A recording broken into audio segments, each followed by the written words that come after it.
folks. Welcome to the Blushing Nerd. I'm going to do a sample tarot reading today. Um, and I think the question that I have, because I'm starting out on this new venture. I'm creating some content and doing some video readings online for folks now. So the question I have that's on my mind is, uh, what do I need to be aware of in the coming week? Because I do intend to create more content. I'm very much hoping to have some more customers come in and ask for readings this week. So, if that is possible, what are the things that I need to keep in mind in the coming week so that I can do right by everybody? That includes my family, myself, and of course, anyone that I might read for as well. So today I'm using the Jean Dodal Tarot de Marseille from Artisan Tarot. Beautiful deck.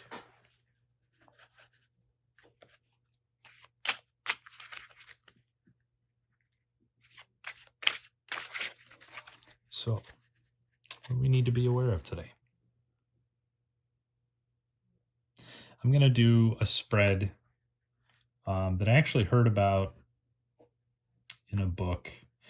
It may have been Kitchen Table Tarot, but I don't necessarily want to misspeak there. I'm not sure exactly if that was the book or not, but it was. But I like the concept of the spread, but I like the idea of turning it on its head. It's a 6-card spread that that formed a pyramid starting with 3 cards for past, 2 cards for present, and 1 card for future. But here's what I would like to do with that. And I was thinking that as I was reading in the book, that in my mind, in the way that I think about tarot, and of course it's different for everyone and should be, I think, as a system. That's we need to come at it from broad perspectives, because that's a way that we can guarantee that we're going to get the most out of it as a tool. So I appreciate that, and in fact, I don't think I ever would have thought of this spread had I not heard that one. But here's what I'd like to do.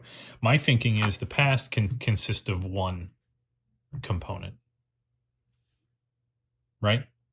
And that because the past should be, in my mind, I think, is the smallest contributor in some ways to this, because there is no choice in the past. There's no variation in the past. The past is a thing, and it happened in one single way, that is now solid and can't be manipulated, can't be, there's no choice involved in the past. We can think about the past in different ways, but that in a way is just an exercise of the imagination and has no bearing on anything in reality. So I'm going to move the camera down a little bit here so that we can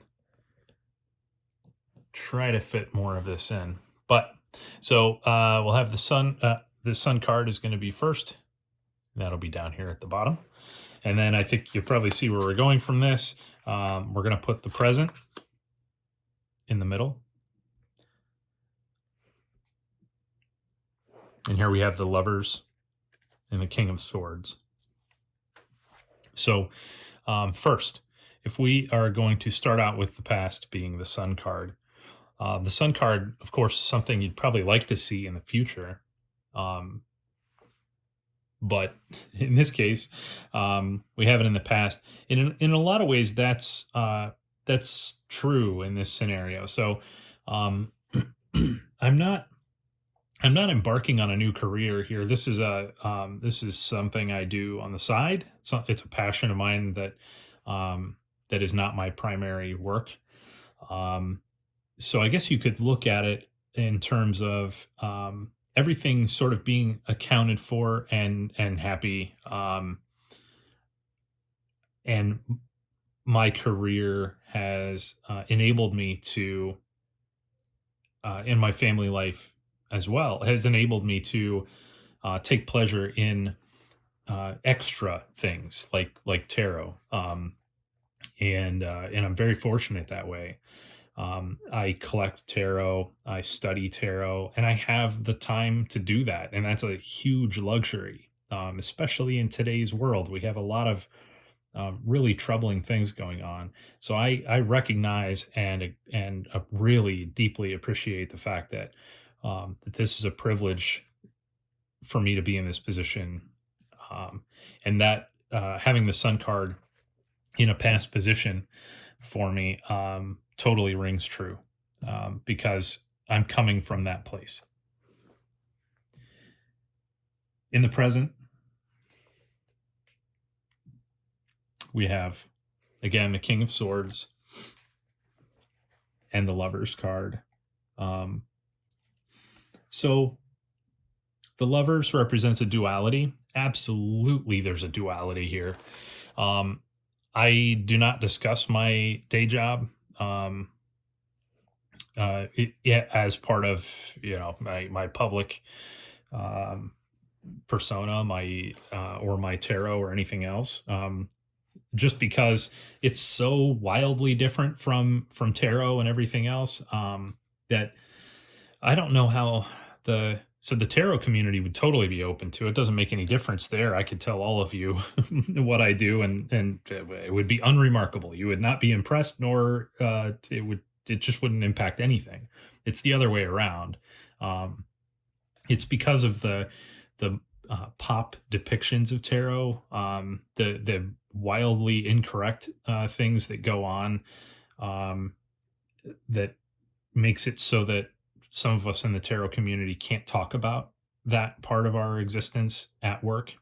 And that, to me, the duality of the Lover's card totally rings true in that scenario for sure.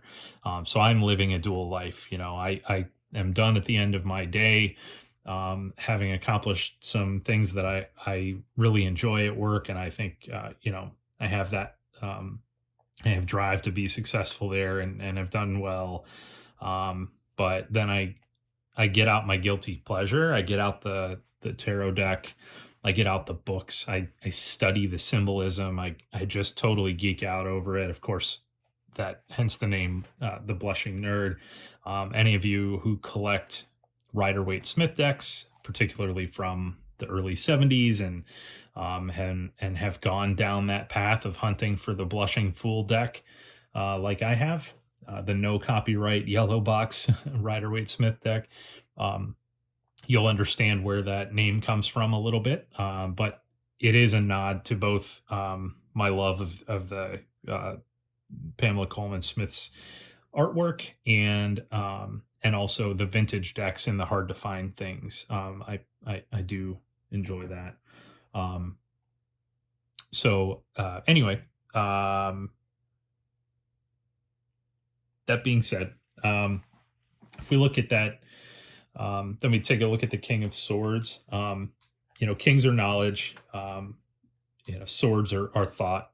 So it is a thinking pursuit for me on both ends of this duality. So we have the duality represented by the Lovers, and that is my corporate life, and my tarot life, both of which have a very healthy portion of thought and knowledge. My pursuit of that knowledge, I strive to learn as much as I can about the things that I dive into, and I really get passionate about the learning aspect, and I just gobble up all the information I can find about the things that pique my interest. So, absolutely, that is me in the present. Absolutely, it is. These two cards could not be more perfect. Actually, all three so far. So continuing on, we will make a little more space here again. And so you'll see where I'm going with this is we have a fixed past because the past is immovable.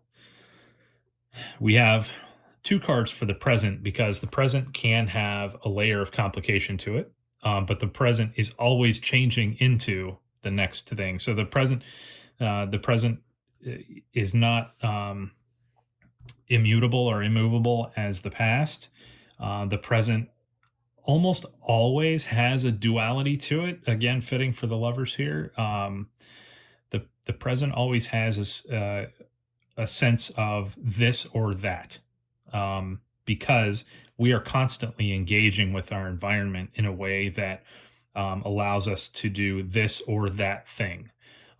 Rarely is it actually in reality a broader choice. In a lot of cases, we just live our life almost in binary, and we choose to do one thing or another thing, and we continue on, and then that becomes the past, right? So, um, where I'm going with this is that because this alignment that I was inspired by, that the book spread, the reason I like to do it this way is because I want to indicate that we are spreading into a future that has more choices. We're not narrowing. We're not going from more options to less and a single outcome. There is no single outcome that is predetermined. And that's something that is central to my tarot practice is that we are not fortune telling. We are not indicating that there's a single endpoint that regardless of your choices, you're going to end up there. That is absolutely not the way I think about this. I always think about it as clarifying perhaps what your options might be and unlocking your way of thinking to get you to a point where maybe it doesn't feel so locked in, that suddenly you realize you have some choices ahead of you. And I think that's pretty important. At least it is to me. That's how I like to look at it. So that may or may not resonate with you. So we look to the future to see what options we may have ahead of us and what we might think about. So, Two of Wands. Choice. How about that? And how about having two twos in our future when I'm just talking about choice? Again, always surprised and never surprised. I don't know. It's delightful any way you look at it. We have the Two of Coins, Pentacles, however whatever you want to refer to it as. But since we're in the Tarot de Marseille system here, I'll say coins. Beautiful artwork there as well. But the Two of Coins, the Two of Wands. So we have choice presented in two different suits here. We can think about, since we have three cards here, I do like to think a little bit in the Enriquez means of interpreting the cards that are in front of me based on what is on the cards, not what's in a system, not what a book is telling me. But I see in this Queen of Wands, I see someone who is facing the coins. There's an indication of a direction. There's a directionality in the face, in the nod of the head. I guess the tilt of the head is what's most telling there for me. The tilt of the head is toward the future, toward the coins. But the eyes are fixed on the present. The eyes are fixed on me, if this is a mirror. So it's an indication of perhaps, patience is one of the key words here, but it's an indication that we should be just maintaining a stability in the present. Acknowledging that the Two of Coins, the future, still has choice as well, in many forms. So to never see that that next step is somehow a destination or an endpoint, that next step, the future, this Two of Coins, the Two of Wands, it's another choice that will be presented at that point. So there's a great comfort in thinking about a future that is a menu of other options, not an endpoint, because I think a lot of people can be bogged down by the pressure of a future that is an endpoint, a destination. That's a lot to take on. If you're thinking about yourself in the present and you're working on a project, you have some intensity, some passion, and you have goals, because we're such a society that is focused on setting and achieving goals. Perhaps we need to consider that it's all a flow. It is all a process that we're going to go through, and that process is going to continue to repeat. We're not going to pass from this stage to this stage and then be done. That's not a good goal. That's not, in my mind, I think that spells a different end that we probably want to avoid, because at the very least, that would represent a lot of boredom in my mind. And I want to continue pursuing. I want to continue learning. I want to continue to have choice. And this tells me that I'm going to continue to have that choice. And that I shouldn't be so,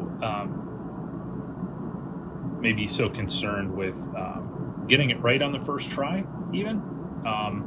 In terms of the content that I'm making, I'm an artist, a creator, and being relaxed about that is sometimes the best thing you can ever do for that craft, for your art. Is just to understand that it's all a process and it's always going to repeat, and there will be other choices and other influences that will come in that may change your path and change your decision on how you want to move forward.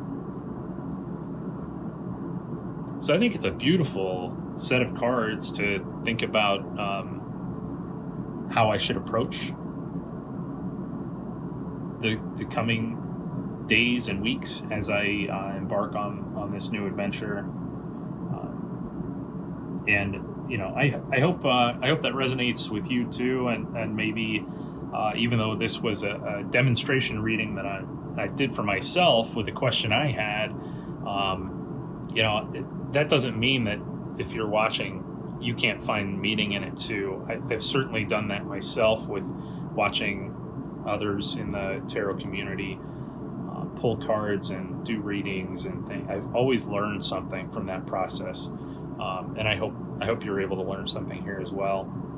If nothing else, it's a fun spread. It was great to be able to try that out here and show off these beautiful cards from Artisan Tarot, and I really enjoyed spending the time.